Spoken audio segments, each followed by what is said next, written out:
Phone tapping కేసులో బాధితుడు రంగారెడ్డి జిల్లా మాజీ జడ్పీటీసీ మహిపాల్ రెడ్డిని సిట్ విచారణ చేసింది.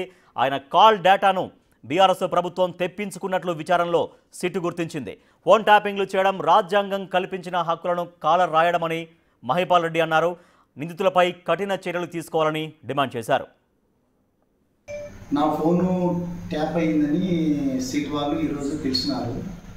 జూబ్లీ హిల్స్ పోలీస్ స్టేషన్ తెలిస్తే వెళ్ళినాను. అక్కడ ఉన్నటువంటి ఏసీపీ గారు వాళ్ళందరితో దాదాపు 45 నిమిషాలు వాళ్ళు నాతో మాట్లాడడం జరిగింది. ఆ 45 మినిట్స్ నా ఫోన్కి వెళ్ళి ఎవరెవరు ఫోన్ పోయినాయి, నేను ఎన్నిసార్లు వాళ్ళతో మాట్లాడిన విషయాలు అన్నింటినీ కూడా వాళ్ళు చూపించడం జరిగింది. నేను అవన్నిటికి కూడా చూసినాను. కొంత మా రిలేటివ్స్తో మాట్లాడిన విషయాలు కూడా వచ్చినాయి.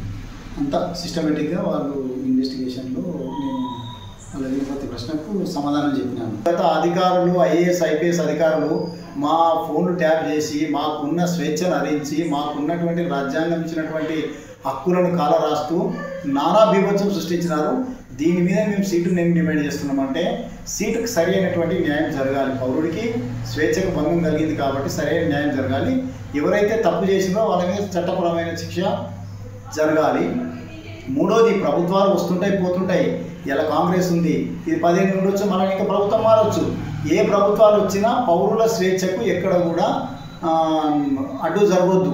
పౌరుల హక్కులకు కానీ, పౌరుల స్వేచ్ఛకు కానీ, జర్నలిస్టుల స్వేచ్ఛకు కానీ, పొలిటికల్ లీడర్ల స్వేచ్ఛకు కానీ, ఆఫీసర్ల స్వేచ్ఛకు కానీ ప్రతి పౌరుడు, భారతీయ పౌరుడికి ఎవరికి కూడా నష్టం జరగకుండా సిస్టమ్ జరగాలి.